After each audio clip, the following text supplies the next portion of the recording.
പത്തനംതിട്ട ജില്ല. നമസ്കാരം, എല്ലാവർക്കും സ്വാഗതം.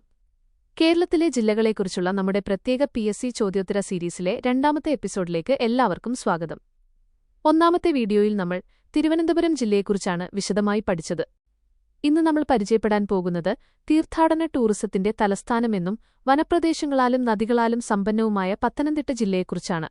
PSC പരീക്ഷകളിൽ പത്തനംതിട്ടയെക്കുറിച്ച് നിരന്തരം ചോദിക്കാറുള്ള ഏറ്റവും പ്രധാനപ്പെട്ട 50 ചോദ്യങ്ങളാണ് ഇന്നത്തെ വീഡിയോയിൽ നമ്മൾ ചർച്ച ചെയ്യുന്നത്. വീഡിയോ മുഴുവനായി കാണുക, കാരണം അവസാനത്തെ 50ാമത്തെ ചോദ്യം നിങ്ങൾക്കുത്തരം പറയാനായുള്ളതാണ്. അതിന്റെ ഉത്തരം കമന്റ് ബോക്സിൽ വ്യക്തമാക്കാൻ മറക്കരുത്. അപ്പോൾ വൈകാതെ തന്നെ പത്തനംതിട്ട ജില്ലയെക്കുറിച്ചുള്ള പ്രധാനപ്പെട്ട ചോദ്യങ്ങളിലേക്ക് കടക്കാം. 1. പത്തനംതിട്ട ജില്ല നിലവിൽ വന്നത് എന്നാണ്? ഉത്തരം 1982 നവംബർ 1. പത്തനംതിട്ട ജില്ല രൂപീകരിക്കുമ്പോൾ അടൂർ, കോഴഞ്ചേരി, തിരുവല്ല, റാന്നി, മല്ലപ്പള്ളി എന്നീ 5 താലൂക്കുകളാണ് ഉണ്ടായിരുന്നത്. പിന്നീട് പ്രഖ്യാപിച്ച കോന്നി കൂടി ചേർന്ന് ഇപ്പോൾ 6 താലൂക്കുകൾ ഈ ജില്ലയിലുണ്ട്. 2. കേരളത്തിൽ ഏറ്റവും കൂടുതൽ വനപ്രദേശമുള്ള രണ്ടാമത്തെ ജില്ല ഏതാണ്? ഉത്തരം പത്തനംതിട്ട. ഇടുക്കി ജില്ലയാണ് വനവിസ്തൃതിയിൽ 1ാം സ്ഥാനത്തുള്ളത്. പത്തനംതിട്ട ജില്ലയുടെ പകുതിയിലധികം ഭാഗവും കാടുകളാൽ നിബിഡമാണ്. 3. പത്തനംതിട്ട ജില്ലയുടെ ആസ്ഥാനം ഏതാണ്? ഉത്തരം പത്തനംതിട്ട. കേരളത്തിലെ ഏറ്റവും കുറവ് നഗരജനസംഖ്യയുള്ള ജില്ലകളിൽ ഒന്നുകൂടിയാണ് പത്തനംതിട്ട. 4. തീർത്ഥാടന ടൂറിസത്തിന്റെ തലസ്ഥാനം എന്നറിയപ്പെടുന്ന കേരളത്തിലെ ജില്ല ഏതാണ്? ഉത്തരം പത്തനംതിട്ട. ശബരിമല, ആറന്മുള, മരമൺ, പരുമല തുടങ്ങിയ പ്രശസ്തമായ നിരവധി തീർത്ഥാടന കേന്ദ്രങ്ങൾ സ്ഥിതി ചെയ്യുന്നതിനാലാണ് ഈ ജില്ലയെ തീർത്ഥാടന ടൂറിസത്തിന്റെ തലസ്ഥാനം എന്ന് വിളിക്കുന്നത്. 5. പത്തനംതിട്ട ജില്ലയിലെ ഏക കോർപ്പറേഷൻ, നഗരസഭ ഏതാണ്? ഉത്തരം പത്തനംതിട്ടയിൽ കോർപ്പറേഷനുകളില്ല, മറിച്ച് മുനിസിപ്പാലിറ്റികളാണ് ഉള്ളത്. പത്തനംതിട്ട, തിരുവല്ല, അടൂർ, പന്തളം എന്നിവയാണ് ജില്ലയിലെ പ്രധാന നഗരസഭകൾ. 6. പമ്പാ നദിയുടെ ഉത്ഭവം എവിടെ നിന്നാണ്? ഉത്തരം പീരുമേട്ടിലെ പുളിച്ചിമലയിൽ നിന്ന്. കേരളത്തിലെ 3ാമത്തെ വലിയ നദിയായ പമ്പ പത്തനംതിട്ട ജില്ലയിലൂടെ ഒഴുകുന്ന പ്രധാന ജീവനാഡിയാണ്. ഇതിന്റെ നീളം 176 കിലോമീറ്ററാണ്. 7. ഏത് ജില്ലയിലാണ് പ്രശസ്തമായ ശബരിമല ധർമ്മശാസ്താ ക്ഷേത്രം സ്ഥിതി ചെയ്യുന്നത്? ഉത്തരം പത്തനംതിട്ട. പെരിയാർ കടുവ സങ്കേതത്തിനുള്ളിലെ റാന്നി താലൂക്കിലാണ് ശബരിമല സ്ഥിതി ചെയ്യുന്നത്. 8. ഇന്ത്യയിലെ ആദ്യത്തെ ഇക്കോ ടൂറിസം ഗ്രാമം ഏതാണ്? ഉത്തരം തെന്മല, കൊല്ലമാണെങ്കിലും പത്തനംതിട്ടയിലെ ആറന്മുള പാരമ്പര്യ ഗ്രാമമായി അറിയപ്പെടുന്നു. കൂടാതെ പത്തനംതിട്ടയിലെ ഗവി പ്രശസ്തമായ ഇക്കോ ടൂറിസം കേന്ദ്രമാണ്. പെരിയാർ ടൈഗർ റിസർവിന്റെ ഭാഗമായ ഗവി വന്യജീവികളെ അടുത്തറിയാൻ സാധിക്കുന്ന അപൂർവമായൊരു സങ്കേതമാണ്. 9. പരുമല പള്ളി ഏതു പുണ്യപുരുഷന്റെ നാമധേയത്തിലാണ് അറിയപ്പെടുന്നത്? ഉത്തരം ഗീവർഗീസ് മാർ ഗ്രിഗോറിയോസ് പരുമല തിരുമേനി. കേരളത്തിൽ വിശുദ്ധനായി പ്രഖ്യാപിക്കപ്പെട്ട ആദ്യത്തെ പീവസ്ലവ സഭയിലെ പുരോഹിതനാണ് പരുമല തിരുമേനി. 10.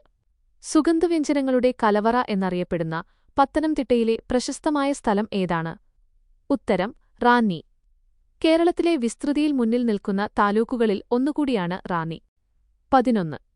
വഞ്ചാട്ട് പാരമ്പര്യത്തിന് പേരുകേട്ട ആറന്മുള വള്ളംകളി ഏതു നദിയിലാണ് നടക്കുന്നത്? ഉത്തരം പമ്പാനദിയിൽ. ചിങ്ങമാസത്തിലെ ഉത്രട്ടാളി നാളിലാണ് ചരിത്രപ്രസിദ്ധമായ ആറന്മുള ഉത്രട്ടാളി വള്ളംകളി സംഘടിപ്പിക്കുന്നത്. 12. ലോകപ്രശസ്തമായ ആറന്മുള കണ്ണാടി നിർമ്മിക്കാൻ ഉപയോഗിക്കുന്ന പ്രധാന ലോഹക്കൂട്ട് ഏതാണ്? ഉത്തരം ചെമ്പും ഈയവും. GI tag, geographical indication tag ലഭിച്ച കേരളത്തിലെ ആദ്യത്തെ കരകൗശല വസ്തുക്കളിലൊന്നാണ് ആറന്മുള കണ്ണാടി. 13. ഏഷ്യയിലെ തന്നെ ഏറ്റവും വലിയ ക്രിസ്ത്യൻ മതസമ്മേളനം ഏതാണ്? ഉത്തരം മാരമൺ കൺവെൻഷൻ. കോഴഞ്ചേരിക്ക് സമീപം പമ്പാനദിയുടെ മണപ്പുറത്ത് വെച്ചാണ് വർഷം തോറും മാരമൺ കൺവെൻഷൻ നടക്കുന്നത്. 14. പന്തളം കൊട്ടാരം ഏത് നദിയുടെ തീരത്താണ് സ്ഥിതി ചെയ്യുന്നത്? ഉത്തരം അച്ചൻകോവിലാർ. ശബരിമല അയ്യപ്പന്റെ വളർത്തുഗൃഹമായി കരുതപ്പെടുന്ന പന്തളം കൊട്ടാരത്തിൽ നിന്നാണ് തങ്കാങ്കി ഘോഷയാത്ര ആരംഭിക്കുന്നത്. 15. കേരളത്തിലെ ആദ്യത്തെ സയൻസ് സിറ്റി സ്ഥാപിക്കാൻ നിർദ്ദേശിച്ച സ്ഥലം ഏതാണ്? ഉത്തരം അടൂർ. ചലച്ചിത്ര സംവിധായകൻ അടൂർ ഗോപാലകൃഷ്ണന്റെ ജന്മദേശം കൂടിയാണ് അടൂർ. 16. ഗവി ഇക്കോ ടൂറിസം പദ്ധതി ഏത് വനമേഖലയുടെ ഭാഗമാണ്? ഉത്തരം പെരിയാർ ടൈഗർ റിസർവ്. കേരള വനം വികസന കോർപ്പറേഷന്റെ AKFDC കീഴിലാണ് ഗവിയിലെ ടൂറിസം പ്രവർത്തനങ്ങൾ ഏകോപിപ്പിക്കുന്നത്. 17. പത്തനംതിട്ട ജില്ലയിൽ സ്ഥിതി ചെയ്യുന്ന പ്രധാന അണക്കെട്ട് ഏതാണ്? ഉത്തരം മൂഴിയാർ, കക്കി, ശബരിഗിരി. മൂഴിയാർ ഡാം കേരളത്തിലെ രണ്ടാമത്തെ വലിയ ജലവൈദ്യുത പദ്ധതിയായ ശബരിഗിരി പദ്ധതി പത്തനംതിട്ടയിലാണ്. 18. ശബരിഗിരി ജലവൈദ്യുത പദ്ധതി സ്ഥിതി ചെയ്യുന്ന നദി ഏതാണ്? ഉത്തരം മൂഴിയാർ, പമ്പയുടെ പോഷകനദി. 1966 കമ്മീഷൻ ചെയ്ത ഈ പദ്ധതി പത്തനംതിട്ട ജില്ലയിലെ പ്രധാന വൈദ്യുതോൽപാദന കേന്ദ്രമാണ്. 19. കേരളത്തിലെ ഒരേയൊരു തടി മ്യൂസിയം സ്ഥിതി ചെയ്യുന്നത് എവിടെയാണ്? ഉത്തരം കോന്നി. കോന്നിയിലെ ആനക്കൂട്ടിലും ആനക്കൂടിനോടനുബന്ധിച്ചുള്ള മ്യൂസിയത്തിലുമാണ് ഇത് ക്രമീകരിച്ചിരിക്കുന്നത്. 20. ആന പരിശീലന കേന്ദ്രത്തിന് പേരുകേട്ട പത്തനംതിട്ടയിലെ പ്രശസ്തമായ സ്ഥലം ഏതാണ്? ഉത്തരം കോന്നി. 1942 നിർമ്മിച്ച പ്രശസ്തമായ വലിയ ആനക്കൂട് കോന്നിയിലെ പ്രധാന ആകർഷണമാണ്. 21. കടമ്മനിട്ട രാമകൃഷ്ണൻ ഏത് കലാരൂപവുമായി ബന്ധപ്പെട്ടിരിക്കുന്നു?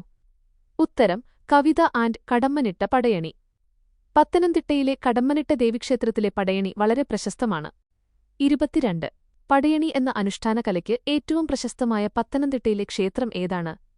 ഉത്തരം കടമ്മനിട്ട ദേവീക്ഷേത്രം. കൂടാതെ ഒതറ, കവിയൂർ. തപ്പുകൊട്ടി പാട്ടുപാടി കോലങ്ങൾ തുള്ളുന്ന തനത് അനുഷ്ഠാന കലാരൂപമാണ് പടയണി. 23. തിരുവല്ലയിലെ പ്രശസ്തമായ ഗുഹാക്ഷേത്രം ഏതാണ്? ഉത്തരം കവിയൂർ ഗുഹാക്ഷേത്രം.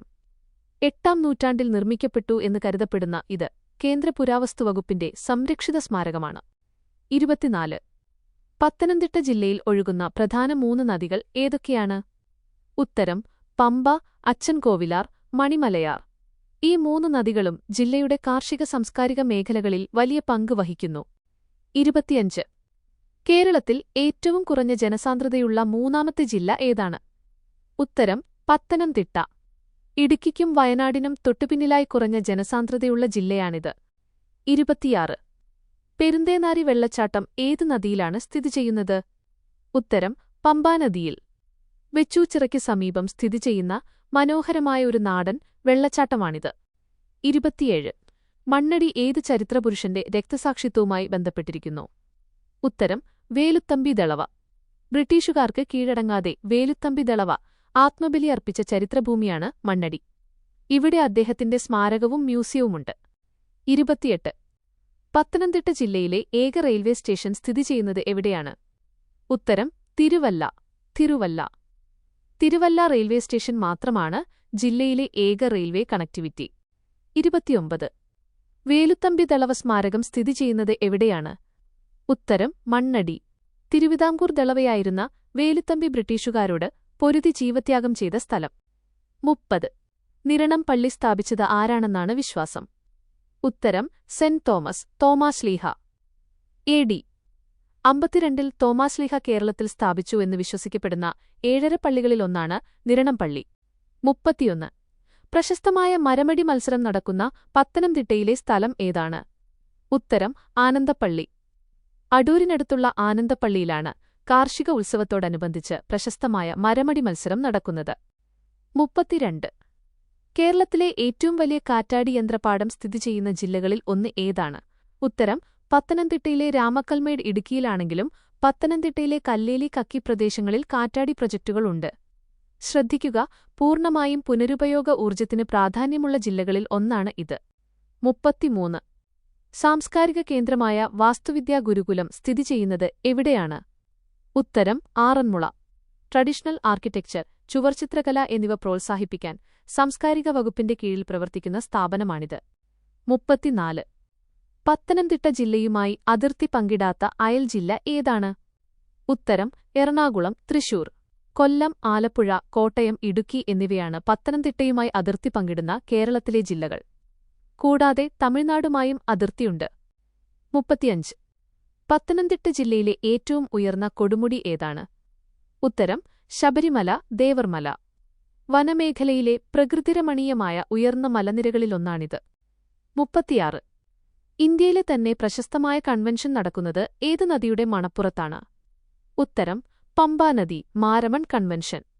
1895 ആരംഭിച്ച ഈ സുവിശേഷയോഗം മാർത്തോമാ സഭയുടെ നേതൃത്വത്തിലാണ് നടക്കുന്നത്. 37. പത്തനംതിട്ട ജില്ലയുടെ തീരദേശ ദൈർഘ്യം എത്രയാണ്? ഉത്തരം 0 കിലോമീറ്റർ. പത്തനംതിട്ട കടൽത്തീരമില്ലാത്ത ലാൻഡ് ലോക്ഡ് ഒരു ജില്ലയാണ്. 38. ശ്രീനാരായണ ഗുരുദേവൻ ശാരദാ പ്രതിഷ്ഠ നടത്തിയത് ശിവഗിരിയിലാണെങ്കിൽ പത്തനംതിട്ടയിലെ അദ്ദേഹത്തിന്റെ പ്രധാന ആശ്രമം ഏതാണ്? ഉത്തരം ഇലവുമന്തിട്ട, ചിറക്കര ഇലവുമന്തിട്ട ആശ്രമം. മൂലൂർ എസ്. പത്മനാഭപ്പണിക്കരുടെ ക്ഷണപ്രകാരം ഗുരു സന്ദർശിച്ച ചരിത്രപ്രാധാന്യമുള്ള സ്ഥലമാണിത്. 39. മലയാള കവിതയിലെ ആശാൻ ത്രയങ്ങളിൽ പത്തനംതിട്ടയുമായി അടുത്ത ബന്ധമുള്ള കവി ആരാണ്? ഉത്തരം മൂലൂർ എസ്. പത്മനാഭപ്പണിക്കർ, ഇലവുമന്തിട്ട. അദ്ദേഹത്തിന്റെ സ്മാരകം പത്തനംതിട്ടയിലെ ഇലവുമന്തിട്ടയിൽ സ്ഥിതിചെയ്യുന്നു. 40. പത്തനംതിട്ട ജില്ലയിൽ സ്ഥിതിചെയ്യുന്ന പ്രധാന വന്യജീവി സങ്കേതം ഏതാണ്? ഉത്തരം പെരിയാർ കടുവ സങ്കേതത്തിന്റെ ഒരു വലിയ ഭാഗം റാന്നി, കോന്നി ഫോറസ്റ്റ് ഡിവിഷനുകളിലായി സ്ഥിതിചെയ്യുന്നു. 41. കേരളത്തിൽ സാക്ഷരതയിൽ 2ാം സ്ഥാനത്തുള്ള ജില്ല ഏതാണ്? ഉത്തരം പത്തനംതിട്ട. കോട്ടയം കഴിഞ്ഞാൽ ഏറ്റവും ഉയർന്ന സാക്ഷരതാ നിരക്കുള്ള ജില്ലയാണിത്. 42. ശബരിമല തീർത്ഥാടകരുടെ പ്രധാന വിശ്രമ കേന്ദ്രമായ എരുമേലി ഏതു ജില്ലയിലാണ്? ഉത്തരം എരുമേലി കോട്ടയം ജില്ലയിലാണെങ്കിലും ശബരിമല പത്തനംതിട്ട ജില്ലയിലാണ്. പേട്ടതുള്ളലിന് പ്രസിദ്ധമായ എരുമേലി കോട്ടയത്തിന്റെ ഭാഗമാണ്. 43. പത്തനംതിട്ട ജില്ലയിൽ നിന്ന് നിയമസഭയിലേക്ക് തിരഞ്ഞെടുക്കപ്പെടുന്ന ജനപ്രതിനിധികളുടെ എണ്ണം മണ്ഡലങ്ങൾ എത്രയാണ്? ഉത്തരം 5 നിയമസഭാ മണ്ഡലങ്ങൾ. തിരുവല്ല, റാന്നി, ആറന്മുള, കോന്നി, അടൂർ എന്നിവയാണവ. 44. ദക്ഷിണ മൂകാംബിക എന്നറിയപ്പെടുന്ന പത്തനംതിട്ടയിലെ പ്രശസ്തമായ ക്ഷേത്രം ഏതാണ്? ഉത്തരം പനച്ചിക്കാട് കോട്ടയത്താണെങ്കിൽ പത്തനംതിട്ടയിലെ പ്രശസ്തമായ സരസ്വതി ക്ഷേത്രം തഴക്കര, കവിയൂർ പരിസരങ്ങളിൽ വരുന്നു. 45. കോന്നി ആനക്കൂട്ടിൽ ആനകളെ പരിശീലിപ്പിക്കാൻ ഉപയോഗിക്കുന്ന പ്രധാന തടി ഏതാണ്? ഉത്തരം കരിന്താളി കമ്പകം. ആനക്കൂടെല്ലാം കൂറ്റൻ തടികൊണ്ടാണ് നിർമ്മിച്ചിരിക്കുന്നത്. 46. സഭകളുടെ ആസ്ഥാനം എന്നറിയപ്പെടുന്ന പത്തനംതിട്ടയിലെ പ്രധാന നഗരം ഏതാണ്? ഉത്തരം തിരുവല്ല. മാർത്തോമാ സഭ, മലങ്കര കത്തോലിക്കാ സഭ എന്നിവയുടെ ആസ്ഥാനങ്ങൾ തിരുവല്ലയിലാണ്. 47. കല്ലേലി ഊരാളി അപ്പൂപ്പൻ കാവ് സ്ഥിതിചെയ്യുന്നത് എവിടെയാണ്? ഉത്തരം കോന്നി, പത്തനംതിട്ട. പ്രാകൃത ഗോത്ര സംസ്കാരവും കുംഭപാട്ടും നിലനിൽക്കുന്ന അപൂർവമായൊരു തീർത്ഥാടന കേന്ദ്രമാണിത്. 48. പത്തനംതിട്ട ജില്ലയിലെ ഏക ലോക്സഭാ മണ്ഡലം ഏതാണ്? ഉത്തരം പത്തനംതിട്ട ലോക്സഭാ മണ്ഡലം. 49. പത്തനംതിട്ട ജില്ലയുടെ സാക്ഷരതാ നിരക്ക് ഏകദേശം എത്ര ശതമാനമാണ്? ഉത്തരം 96.55%. കേരളത്തിൽ കോട്ടയത്തിന് തൊട്ടുപിന്നിൽ 2ാം സ്ഥാനത്താണ് പത്തനംതിട്ട. 50. ചോദ്യം നമ്പർ 50 നിങ്ങളോടാണ്. ചോദ്യം: വേലുത്തമ്പി ദളവ കുണ്ടറ വിളംബരം നടത്തിയത് 1809 ജനുവരി 11-നാണ്. എന്നാൽ അദ്ദേഹം ജീവത്യാഗം ചെയ്ത മണ്ണടി സ്ഥിതി ചെയ്യുന്ന താലൂക്ക് ഏതാണ്? ഉത്തരമറിയാവുന്നവർ ഇപ്പോൾ തന്നെ താഴെ കമന്റ് ചെയ്യുമല്ലോ. അപ്പോൾ പത്തനംതിട്ട ജില്ലയെക്കുറിച്ചുള്ള പ്രധാനപ്പെട്ട 50 PSC ചോദ്യങ്ങൾ നമ്മൾ പഠിച്ചു കഴിഞ്ഞു. 50ാമത്തെ ചോദ്യത്തിന്റെ ഉത്തരം കണ്ടെത്തി എല്ലാവരും കമന്റ് ബോക്സിൽ റിപ്ലൈ ചെയ്യുക. ഈ വീഡിയോ നിങ്ങൾക്ക് ഉപകാരപ്പെട്ടുവെങ്കിൽ തീർച്ചയായും ലൈക്ക് ചെയ്യാനും PSC പരീക്ഷകൾക്ക് തയ്യാറെടുക്കുന്ന നിങ്ങളുടെ കൂട്ടുകാർക്ക് ഷെയർ ചെയ്യാനും മറക്കരുത്. നമ്മുടെ ഈ കേരള ഡിസ്ട്രിക്ട് സീരീസിലെ അടുത്ത 3ാമത്തെ വീഡിയോയിൽ മറ്റൊരു ജില്ലയുടെ വിശേഷങ്ങളുമായി കാണാം. കൂടുതൽ ഉപകാരപ്രദമായ ചോദ്യങ്ങൾക്കായി ചാനൽ സബ്സ്ക്രൈബ് ചെയ്യുക.